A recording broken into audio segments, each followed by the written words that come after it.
Namaste. Namaste. So what is the topic at hand today? This is all totally spontaneous, not a moment of thought beforehand. Do I lie well? Dad, you crack me up. Anyway, so enjoying United Kingdom? Oh, very much, yes. It's wonderful to come back after, 56 years, I think, something like that. And seeing it again, really, for the first time. The last time I was here, I had like 4 days, and it was a holiday season, and I was with all these other people, young like myself, and we were scurrying between any monument that we could think of at the moment. One of us fell gravely ill, and we had to go see that person in the hospital. Really? Yeah, yeah. How old were you? I was just freshly minted 21. So the group of friends that you came here with 56 years back, they were all in their 20s? We were, yeah, I think one of them might have been pushing 30, but we were basically quite young. Okay. Student age, that kind of thing. Either graduate students or people who were close to graduation for the baccalaureate degree. So we were in the program to study music education, but we came to England as a bonus. It wasn't part of our scheduled tour. We were at an institution that had a Christmas, New Year's break, and so we decided to come to merry old England. And so we came here and we spent Christmas Eve and Christmas and what is known as Boxing Day. And then I went back to Oldenburg, and several of my companions went on to another destination. And Oldenburg in Germany. Oldenburg, yes, right, in Germany. Across the North Sea on the Prince Hamlet was the name of the ferry. I remember that.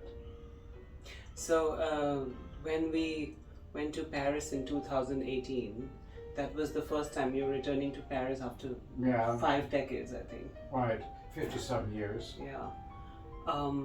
So this time Paris was... did you enjoy it? Yeah. Well, yeah, I think it was even more special this time because the weather was beautiful. I mean, we were just showered in golden light. I remember we arrived, when the sun was low and gorgeous and gold on the horizon, and we immediately emerged from the station, and here were these buildings bathed in this wonderful light. Yeah. And we got into our Uber and went through the streets, and I think that's the first time I really noticed how all of the streets radiate from squares, and for some reason that never occurred to me before, and suddenly I got it. I don't know why I had missed it before, but that's one of the things which gives Paris its charm, besides the very consistent architecture with the mansard roofs and the various architectural motifs on the window embellishments for the most part. It's a very, very beautiful city, and when it's bathed in golden light, it's especially inviting. Yeah.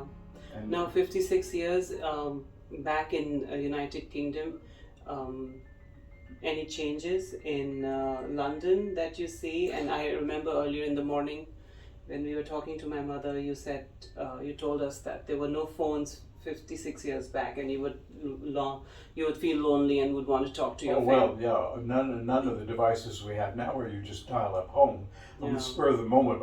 And the other thing too was photography. I wanted to take all these pictures, and I had a very cheap camera.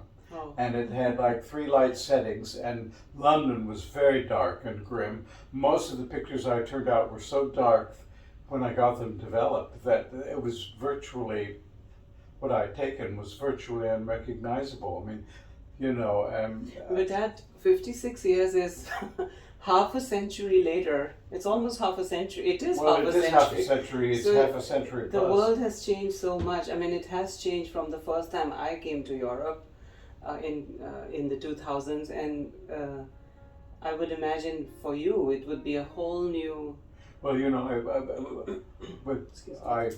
what I was doing this time was I was sharing moments with Holly and Bradley. They were far too young before; they wouldn't have Oh, understood a lot. yeah. I wrote them individual letters even as children, but you know, and I wrote letters home, and they heard it. But you know, But now you can just now text. I relate to them as adults with immediate text. Yeah, And and I- pictures. And the thing is, you can send these pictures. You can even send recordings, and you can send Yeah. videos. All of those things. Yeah. Uh, So and technology is one thing that has changed. So What the else? the ability to share these experiences with your loved ones is greatly improved. Yeah. But other than that, of course, the other changes are the population is much more diverse. I would say. I they- used to think New Delhi is the most populated city, Oh, well, they're all but London probably London, is. yeah, you go to the Sorry. West End where the theaters are around Covent Garden Mhm. or around Bloomsbury, and the sidewalks are completely covered from storefront to the street, and people are threading in and out of one another. It's amazing. It was fairly crowded before, but not to that extent. Mm. And when I went to Westminster Abbey,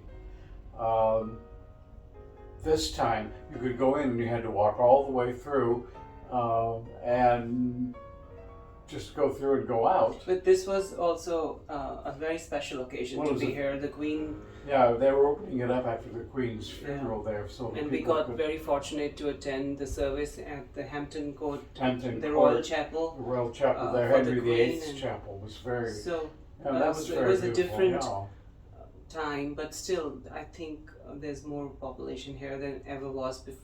Well, it seems a bit crowded, although not very much more crowded. It's It beautiful, was very it though. was very active, very crowded then. Mm. But you know, I think that the diversity is what's different now.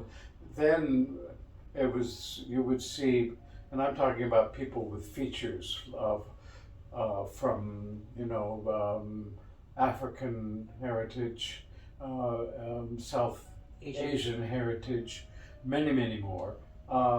Then I saw some people on the subway, Sikhs with their Turbans. turbans, and I thought, And oh, Are you talking about 56 years? this is I'm talking about before, and That was very rare at that time. and that was really quite rare. You would see it here and there. Now you see people of Asian and African and Caribbean, I suppose, origin everywhere. It's It's a much I wider find it to mixture be much than more before. diverse here than it is in the U.S. In the east, in the West Coast where we live, Yeah.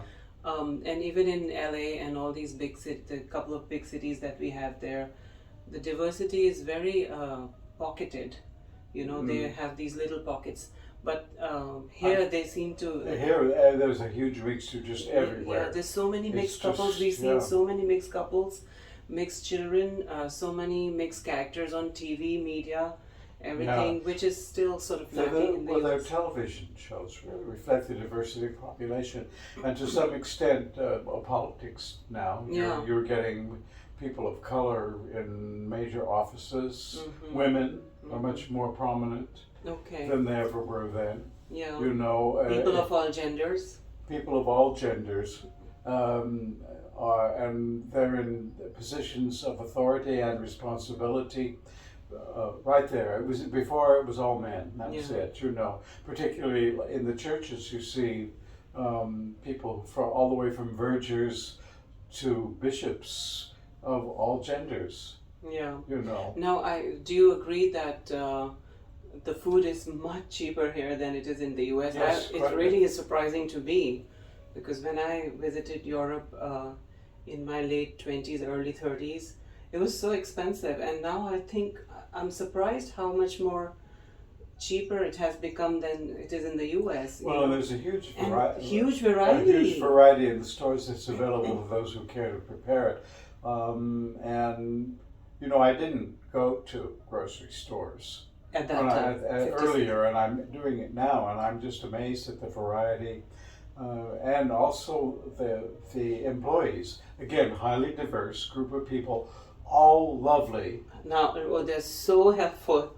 Well, They're so it was friendly. it was also true in Paris. Yes. People were very friendly. Even we managed with by saying single words and gesturing. And it was just so much goodwill. I it love. was really very heartwarming, and I found that very lovely. And in the West Coast, it's so different because when we go for our classical performing arts, Indian or Western or anywhere else, Iranian or whatever, to see a show, I have to be very mindful of not wearing Indian costumes if we were to take a train and not a car, because you've seen it. It's happened so many times where I'm constantly threatened by people on the train. Well, they glower at you and they sometimes look offended. they say something that is so hurtful, and which is not here. In fact, it's very similar to South Asia and Africa, I would think, where it's okay to look at each other's eyes and look at each other's costumes, and it's okay. But in the US, I've noticed in West Coast especially, if you look into somebody's eyes in the train, since you and I love doing the trains, they get very offended. They don't like. Direct looks. That's such a relief here, isn't it? To be yourself. Direct looks, eye-to-eye contact is usually reserved for very intimate encounters. Your family, and not even your family only to a certain extent, and that's interpretation in the West. In actually America. in North America. Yeah. Here it's quite different. People, particularly in France, look at you openly. Yeah, and if you're wearing your traditional costumes, they actually appreciate it. They seem to like even it, in London, UK. And Germany last year was also nice. It was mixed, but it was nice. So my question is, when you came here in the 60s, the war, it was 20 some years that the wars had. It had been 21 years since the First World War had ended. Yeah, and Europe was just. And beginning. what about the Second World War? I think. Well, I'm sorry, that I meant to say the Second World War. So you might have found now, as compared to them, compared to that time, the architecture, the buildings, the heritage buildings, much more spruced up, cleaner. Especially in Germany, we saw last year, they're so hardworking, such a hardworking people they are, that they put everything back together and make it look so pretty and clean. And here too, and in general, what's your? There's quite a trade in. I find it also in England. Everything is cleaner, more spruced, has been generally repaired, made to look cleaner, cleaned up, cracks. Repaired stones which are crumbling have been removed and new ones recarved to the original shape and then replaced, and just in general all the buildings are in very, very good shape, at least to the to all external appearances. So that's another thing. They really take care of the infrastructure here. You do see a lot, especially the heritage. Yes, and especially the heritage. There are a lot more new buildings in London. I have to say I like the London of 1966 visually better than I do. But on the other hand, there are a lot of other things wonderful things that still remain. Many things which were not here before. There's the National Theatre now, which was not here then. And they still have a lot of the old theaters which remain. The Royal Opera, which we will be going to see, has been thoroughly revamped and restored, and the English National Opera, same thing. I'm very excited about going to see both of those. But I don't mean to put down. Actually, I'm quite old-fashioned. I think the 60s were really the best time all around the world, because the wars had ended. Technology hadn't taken over the way it has taken up now. There were lots of places of heritage, whichever country you go to, which were not obstructed. Your vision wasn't obstructed by a digital advertisement or a traffic light signal or something. Wow. Which, I think it's mixed now. So you do believe that they have managed to keep their heritage. Well, I think there are a lot of activists around who are determined to agitate to save these things. You know, there's some people who say, "Who cares? You know, it's old, get rid of it." And there are a lot of people who really want to exercise stewardship, you know, and keep those beautiful things Well, that's which one of the enhance our reasons. life so much and which we couldn't possibly replace. Well, you know, it also provides a lot of people with jobs. That's true You know, too. if you had, that's one of the reasons I am not against monarchy. You know, if they're bad people, then of course it should not be that way. But if they're good people, they have been patrons of art and classical arts and performing arts for centuries. You know, if they weren't for Maharajas and royal families, there were so many classical music singers and dancers in India or anywhere else in the world, which got promoted. The you know, the palaces, the fortresses, which Well, is our we a have world heritage, which we are so thankful to have now, and which provided jobs to millions of artisans and artists. And Yeah. how would have that survived if there wasn't patronage from the royalty or from Well, just wealthy the nobility? individuals, and I think also there are very responsible people in the corporate world who are doing this too. Hmm. Not all of them, of course, Yeah. but But see, the more we are depending on very straight cut lines and machines, the more it takes away jobs from people who handcraft things, like in India you saw. yeah, I think it's the case in South Asia, whichever country, Pakistan, Bhutan, Bangladesh, Sri Lanka, you know, Nepal, Burma. A lot of handwork is done, and I would think the same is the case in Africa. And they chisel the sculptures, and those are the people who need jobs. They are artists, and if everything is taken over by just plain lines, then their jobs go away and they lose their talent. You know, in South Asia especially, well, the craft dies. the you know, crop it dies. really You know, needs these to things be have been passed on for from generations. generations. Exactly, and that's how they reach a certain level of finesse. You know. Yeah, and I So- think really apprenticeship is the way to learn a craft, which is you start doing very basic things and then you gradually add a skill and then deepen that skill and refine that skill over time until the artisan becomes a master of the craft. And it takes a lot of skill, a lot of time and patience to develop and refine these skills. And then there are a lot of individual insights just because of the personality and the capacities of the person learning the skill. Not everybody's going to be the same. When they've developed these traditions, and so in a way that's a very living kind of human aspect Yeah. of the way these things occur. Yeah. Well, so you are, in a nutshell, happy with the way, since you've returned back to Europe, you see how Oh, it's they've been- they have Yeah. safeguarded and safe kept their heritage. Yeah, there's still a great deal that has been that is still here. I was a little bit concerned. You know, I'm talking about last year prior to coming back, that it would have deteriorated to a great deal, and I was also very concerned about England, what it would be like 50-something years later. And I was very pleased to see that there is a very good mixture of the new and the way they have, in a sense, upgraded their Victorian. You know, we're in an old Victorian home, but it's very modern. You know, they have Conveniences. Conveniences. Yeah. The bathroom is you know. Okay, well, let's now some very great things have happened in this trip. You know, for instance, we got to attend the Royal Chapel's Queen ceremony. service.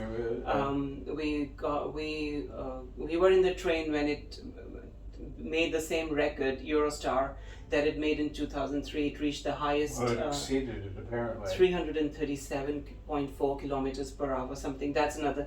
And then, of all the things, what do you think about our experience with Mona Lisa? Well, that was very strange. It still puzzles me as to. It seemed to me like a what you would call a random act of kindness, because we. Om was happy I mean, at you know, us. there was just this crush of people, and they were all struggling. They were lifting their cameras up, trying to get a shot of the thing, and you could see that the picture was askew, and you know, they were all, particularly as soon as you reached the front, everybody was smashed together. You know, it was like a package of cereal. Well, and And- some people with walking sticks and some people in wheelchairs. Everybody was jam-packed You in know, there. and suddenly- we come up and here the guard Moshe said, "Here is a special exhibition just for you," and he pulls up the tape and motions me in, and I'm saying, "What? What?" And he Well, says, both of us. "Go ahead, yeah, both of us." And so there we are in front of everybody, and they're saying, "Excuse me." What's going on here? And we were kind of going click, click, click, and staring at it, you know, trying to make this moment meaningful and to remember it, because, you know, it was just extraordinary to see this very, very famous painting unobstructed and uncrowded. Well, you know, there was a moment where I wanted to take a picture of you with the painting and the crowd behind and I thought it's not fair. I did not take that picture because I thought it's not fair on them who've been standing here for such a long time that we get to go there. I mean, I was thankful that we were chosen. Well, I didn't want to linger. And so I didn't take that picture because it's not right. Yeah. And I think each and everybody should get that opportunity to what we got, especially people on wheelchairs and with walking sticks and canes. They should. But anyway, we are thankful and we got to see Mona Lisa. Now I'm coming to the next question, and I'm taking advantage of your energy today, which is, as always, mind-boggling. My dad is actually a closeted 27 years old, and I'm the one who's going to be 77. I'm more like your grandmother or father, grandparent than he is a parent to me. He's got all this energy, so I'm taking advantage of it today because you're in a very chatty mood. What are your most favorite places in the world? Because you've traveled a lot, you identify mostly as a world citizen, and you connect very well with heritage of the world, of different places in the world. Well, you know, it always, my favorite place is always the place I am at the moment. Yeah. But, you know, sort of falling back in my memory, I can't rank these things 1, 2, 3, 4 because they're all different. And they all have their strengths. And I've never been able to, you know, I'll have three instances in first place, and never mind, you know. So I just will give a list of places I've enjoyed and really a few associations. Why? So, of course, I'm in London, and so I'm loving London. I love London because of its museums and its artistic life, music life, and like they have some wonderful theater here also, which we will experience, and very, very interesting architecture. And London has a character that's really unique. It has a unique look, and I'm enjoying all of that. I've seen many films with London as a setting, and so it's really fun to come and see these places for myself, see how they are within the context, within the social context. Well, you were at a time in London where there were no skyscrapers, so it looked very traditional. It really the did. war was over and everything was coming into place. It must have looked so beautiful with the gaslight lamps in the night, and you know. Well, there weren't very many gas lamps, but Really? There are some. Okay. You know, there's a movement to save the remaining gas lamps. Apparently. Anyway, go on. people So want to- London is one of your favorite places. Well, it's one of my favorite cities. I love London for its, you know, it's a kind of proud and Victorian place.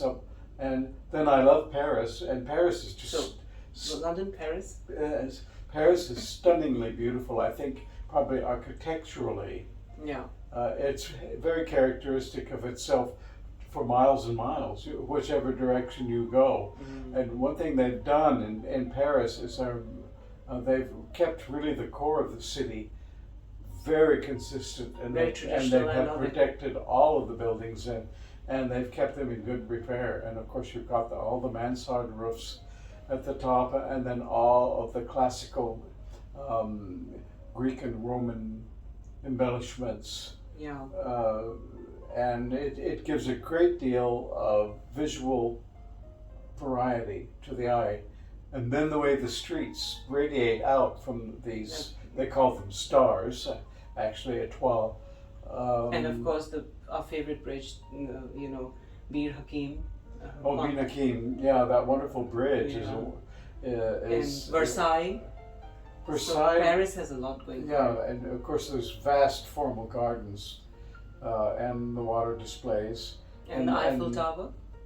And the Eiffel Tower, I've always loved it. You know, it was interesting because people were so offended by it initially, but it's become such an iconic, you know. Yeah, many of the prominent artists and intellectuals, when it went up, they were shocked and they talked about how ugly it is. But I think a lot of it was because people had never seen a large iron engineered structure. And it's taken a while for all of the refinement, you know. Well, and then I believe they were going to remove it after the World Show. Yeah. And I'm glad they did. And they managed to save it, and look, it's still London, functioning. I'm cutting you in. London, Paris, what next? Amsterdam. Oh, yeah. And again, for its unique architecture. Also, the museums are fabulous. They have a fabulous orchestra there, and one of the world's great concert halls. Wonderful acoustics. Yeah. And one of the chatty and most convivial audiences I've ever witnessed. Everybody was just seemed to know one another, and they were toasting each other with a wine. They were giving out wine to people or fruit juice. You know, just giving it to people. In Amsterdam. In Amsterdam, and so we. Anyway, okay, Amsterdam, Paris, London. Okay, Berlin. I like Berlin. Is a very modern city. A lot of their heritage buildings were blasted away in the war. Yeah. They've restored some. I'm so impressed with what they've restored now and how they've done it. Well, for example, the concert hall used to be the Schauspielhaus. Is a wonderful concert hall now, and it's been restored in a traditional manner. And then across town there's the Philharmonie, which is totally engineered, totally new, has wonderful acoustics, and within which plays the fabulous Berlin Philharmonic. Yeah. The Berlin Philharmonic is one of the best things about Berlin, as far as I'm concerned. I know music, classical music is another topic we could just talk on forever. Of course, Western classical music, Indian classical music, music from Iran or Africa. Now, so you've mentioned Berlin, London, Paris, Amsterdam. Next. Well, I like Copenhagen. I haven't been back to Copenhagen yet. I haven't been to Copenhagen ever. Yeah, it's a wonderful, very consistent city. It has a lot of brick in it, like London. So it's a very pretty city, very beautiful textures and traditions. It's smaller. Is it Copenhagen or Copenhagen? Well, they call it København. Ah. København is the way. That's very approximate, but that's what the Danish call it. Okay, next. And of course, I've left out one which I really, really love too, Vienna. And Vienna. Oh my goodness. Vienna is again, wonderful museums, wonderful architecture all over the streets. Vienna is very like Paris, except that it doesn't have the radiating streets the way Paris does. But it's still very charming because they seem to be like random paths. You know. Okay, next. After Vienna. Well, I'm beginning to run dry.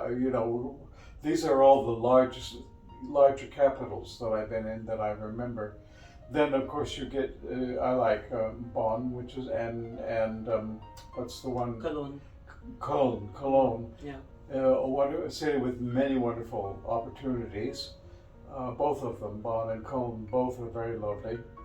And then Paderborn, which is a cathedral city, and Göttingen, University City, very interesting architecturally. These are the cities in Germany. In Deutschland. Any other country that you're missing out of your list? Well, then there's Switzerland. Oh yeah. And I love the capital of a wonderful little town called Luzern, where there is a lake, a beautiful bridge, Yeah. the line of Luzern, Grotto, Zurich.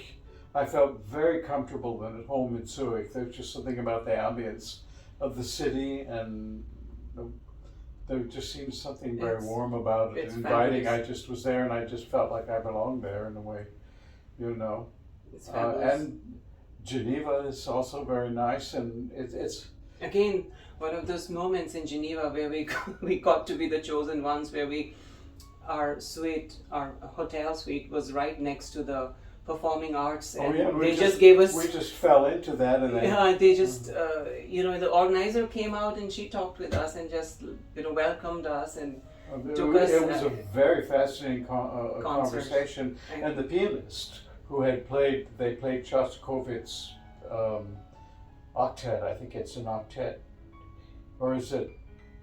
It's either quintet or it's a quintet. it's a quintet. Yeah, quintet. And she, my God, awesome skills. And she just opened up and we just talked about the music. Yeah. She was so warm and friendly. She invited us to chat with her, Yeah. that famous pianist from Switzerland. Anyway, so you've kind of jumped between big cities and towns. Any villages? Well, yes, of course, now we're getting down to the village. And my favorite village that I happened to have discovered was Amelunxen. And that was interesting. In Germany. In Germany, we were staying in a nearby village. Can't think of what's the name of it. We were staying in Ottbergen. Ottbergen. We had rented a yeah. whole house. And Amelunxen, you just walked in a path. But Ottbergen was also beautiful. Ottbergen, From a different angle when you walk from Bruckhausen all the way to Amelunxen. I mean, of course, we love Bruckhausen. Yeah. And the back view of Ottbergen is charming. You feel you're in medieval Europe. Yeah. Okay, Bruckhausen, Amelunxen, Bremgarten in Switzerland. Bremgarten is we just love that. fabulous. It's wonderfully preserved. Okay. Okay. from- Any cities you've missed? Yeah. Höxter. No, you loved Höxter. I liked Höxter very much. Okay. You can ask the same question to me when you are done with Well, yours. who's interested in what you say? no, I'm just kidding. All right. So now, what about your impressions? My most favorite city, it's not a city, it's really a town. My most favorite place in the world is Rishikesh in India. Oh well, I love that too. I've been there. Yeah, you missed for India about from your 3 list. hours. You missed a lot of places in India that you love from your list, but I can understand why. Do you have any favorite places in India at all? Well, how do you? I'll mispronounce this. Haridwar, I like Haridwar, but Rishikesh, Jaipur, Jaipur, and Rishikesh and Shimla Shimla, were wonderful places. And Dadikar. And Dadikar. Okay. The fort's wonderful. The village with its people was really amazing. Mm. I had amazing experiences there. So yeah, So Rishikesh is my most favorite place in the world. I can understand why. Um, It's a magical city. I've discovered a lot of it through your videos too. So I'm very anxious to go back. Yeah. And then it's also the culture and the spirituality that connects with me. Yeah. And then after that, I loved Dadikar village in Rajasthan. Absolutely fantastic, magical. Especially when I got to find that little hidden temple in the Aravalli Oh, that Hills was where I interesting, meditated. I loved it. And then, if I would have carried on meditating, there hadn't been that daughter and father couple who came there. Funny because we were father and son ourselves. You were in the hotel, in the fortress. I was And asleep. she said she kind of woke me up from my meditation and she said, "You must go back home because the tigers are going to be here soon." Oh, really? So No. that was nice, and we had a nice chat, the three of us, and she was a very lovely Banjaran woman. She was a tribal woman, a nomad, with her father, and they were wearing the most beautiful costumes. And so Dadikar village, yes. And Jaipur, I love Jaipur as a city. Jaipur has so much to offer. and with architecture, culture, everything.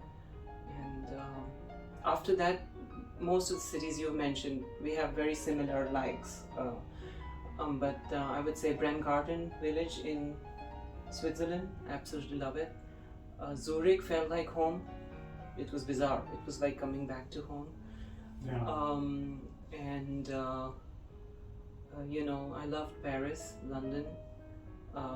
Paris is magical. It's every time being there, it's great. And am I missing something, Dad? We went on a wonderful river tour this time. Oh yeah, That is one of the ways to discover Paris. Mm.